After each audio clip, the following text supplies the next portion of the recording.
There was once a queen, and she had a little daughter who was as yet a babe in arms.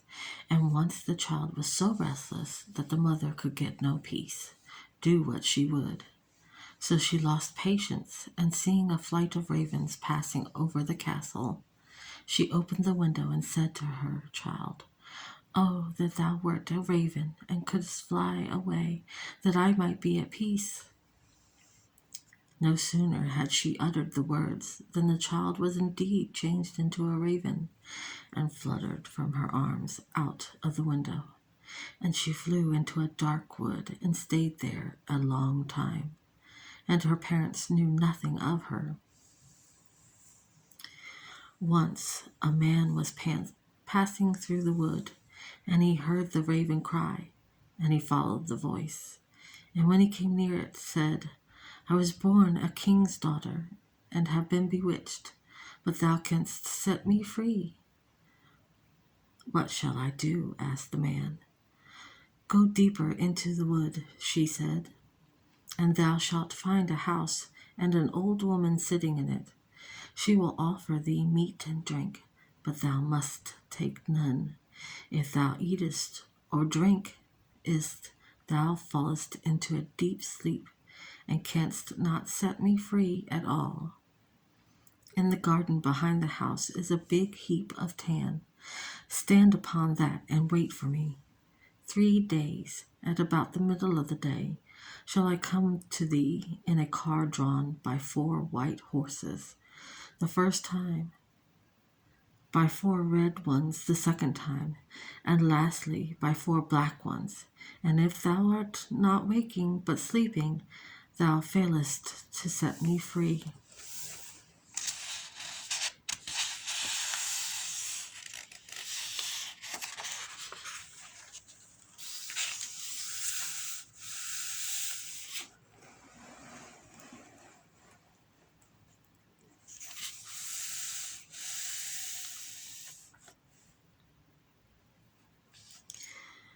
The man promised to do all she said. "But ah," cried she, "I know quite well I shall not be set free of thee. Something thou wilt surely take from the old woman." But the man promised yet once more that certainly he would not touch the meat or the drink. But when he came to the house, the old woman came up to him. "My poor man," she said to him, "you are quite tired out.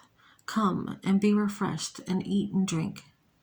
"No," said the man, "I will eat and drink nothing."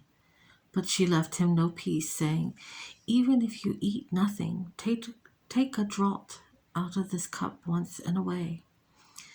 So he was over-persuaded, and he drank.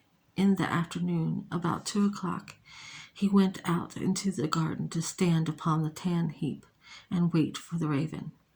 As he stood there, he felt all at once so tired that he could bear it no longer, and laid himself down for a little, but not to sleep. But no sooner as he stretched at length than his eyes closed of themselves, and he fell asleep, and slept so sound as if nothing in the world could awaken him. At 2 o'clock came the raven in the car drawn by 4 white horses. But she was sad, knowing already that the man would be asleep. And so, when she came into the garden, there he lay, sure enough. And she got out of the car and shook him and called to him, but he did not wake. The next day at noon, the old woman came and brought him meat and drink, but he would take none. But she left him no peace, and persuaded him until he took a draught out of the cup. About 2 o'clock, he went into the garden to stand upon the tan heap, and to wait for the raven. But he was overcome with so great a weariness that his limbs would no longer hold him up. And whether he would or no, he had to lie down, and he fell into a deep sleep.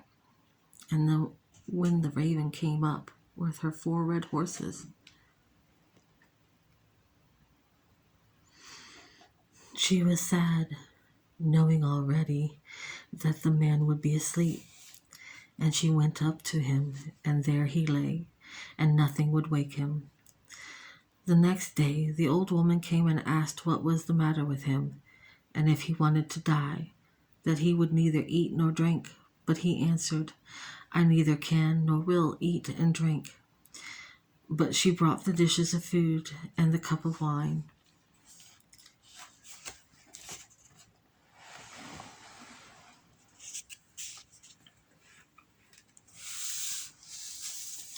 And placed them before him. And when the smell came in his nostrils, he could not refrain, but took a deep draught. When the hour drew near, he went into the garden and stood on the tan heap to wait for the king's daughter. As time went on, he grew more and more weary, and at last he laid himself down and slept like a stone. At 2 o'clock came the raven with the 4 black horses and the car, and all was black. And she was sad, knowing already that he was sleeping and would not be able to set her free. And when she came up to him, there he lay and slept. She shook him and called to him, but she could not wake him.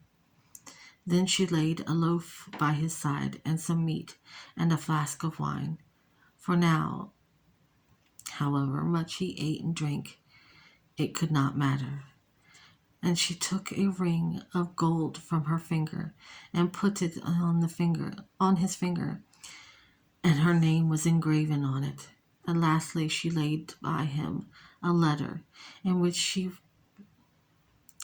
was set down what she had given him, and that all was of no use.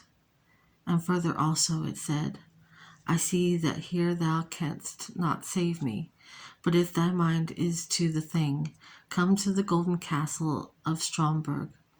I know well that if thou wilt, thou canst.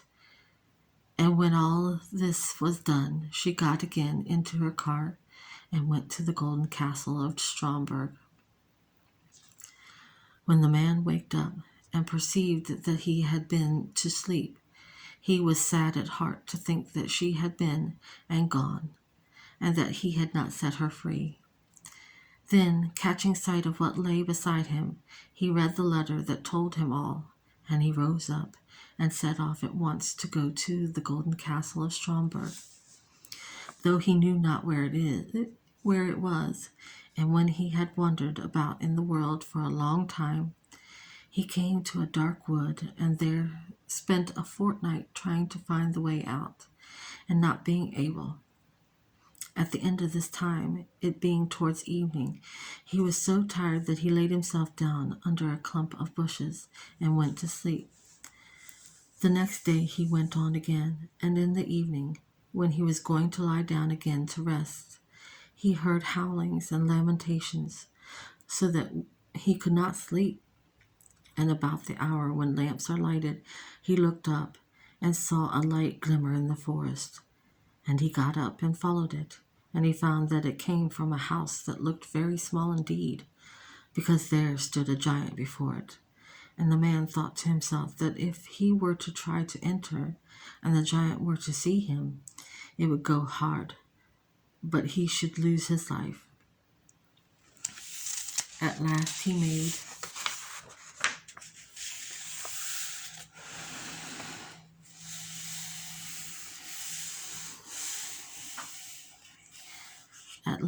made up his mind and walked in, and the giant saw him. I'm glad thou art come, said he. It is now a long time since I have had anything to eat. I shall make a good supper of thee. That may be, said the man, but I shall not relish it. Besides, if thou desirest to eat, I have somewhere here that may satisfy thee. If that is true, answered the giant, thou mayest make thy mind easy. It was only for want of something better that I wished to devour thee. Then they went in and placed themselves at the table, and the man brought out bread, meat, and wine in plenty. This pleases me well, said the giant, and he ate to his heart's content. After a while, the man asked him if he could tell him where the golden castle of Stromberg was. I will look on my land chart, said the giant, for on it all towns and villages and houses are marked. So he fetched the land chart, which was in his room, and sought for the castle, but it was not to be found. Never mind, said he. I have upstairs in the cupboard much bigger maps than this. We will have a look at them. And so they did, but in vain.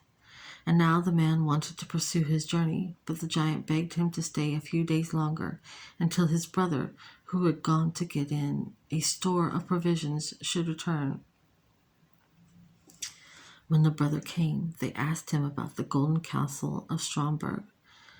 When I have had time to eat a meal and be satisfied, I will look at the map.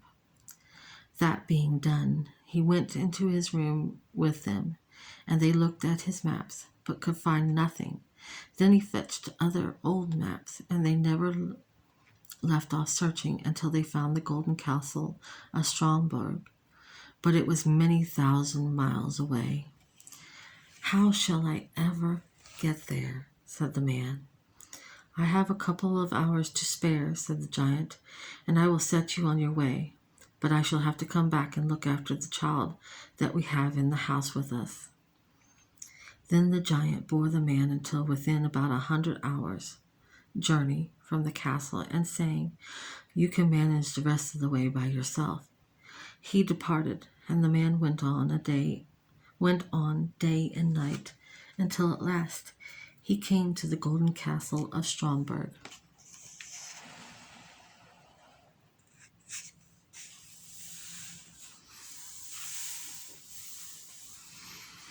It stood on a mountain of glass, and he could see the enchanted princess driving round it, and then passing inside the gates. He was rejoiced when he saw her, and he began at once to climb the mountain to get to her. But it was so slippery, as fast as he went, he fell back again. And when he saw this, he felt he should never reach her. And he was full of grief, and resolved at least to stay at the foot of the mountain and wait for her. So he built himself a hut and sat there and waited a whole year, and every day he saw the princess drive around and pass in, and was never able to reach her. One day he looked out of his hut and saw 3 robbers fighting, and he called out, Mercy on us! Hearing a voice, they stopped for a moment, but went on again beating one another in a dreadful manner. And he cried out again, Mercy on us! They stopped and listened and looked about them, and then went on again, and he cried out a third time, Mercy on us! And then, thinking he would go and see what was the matter, he went out and asked them what they were fighting for. One of them told him he had found a stick which would open any door by knocking at it. The second said he had found a cloak which, if he put it on, made him invisible. The third said he was possessed of a horse that would ride over everything, even the glass mountain. Now they had fought because they could not agree whether they should enjoy these things in common or separately. Suppose we make a bargain, said the man. It is true I have no money, but I have other things yet more valuable to exchange for these. I must, however, make trial of them beforehand, to see if you have spoken truth concerning them. So they let him mount the horse and put the cloak around him, and they gave him the stick into his hand. And as soon as he had all this, he was no longer to be seen, but laying about him well, he gave them all a sound thrashing, crying out, Now you good-for-nothing fellows, you have got what you deserve. Perhaps you will be satisfied now. Then he rode up the glass mountain, and when he reached the castle gates, he found them locked. But he beat with his stick upon the door, and it opened it at once. And he walked in and up the stairs to the great room where sat the princess with a golden cup and wine before her. She could not see him so long as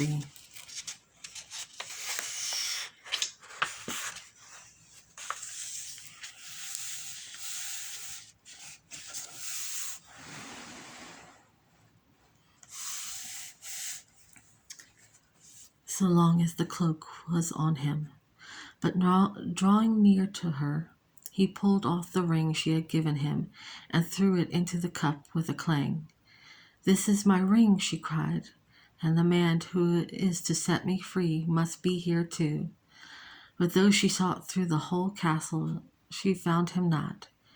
He had gone outside, seated himself on his horse, and thrown off the cloak. And when she came to look out at the door, she saw him and shrieked out for joy. And he dismounted and took her in his arms, and she kissed him, saying, "Now hast thou set me free from my enchantment, and tomorrow we will be married."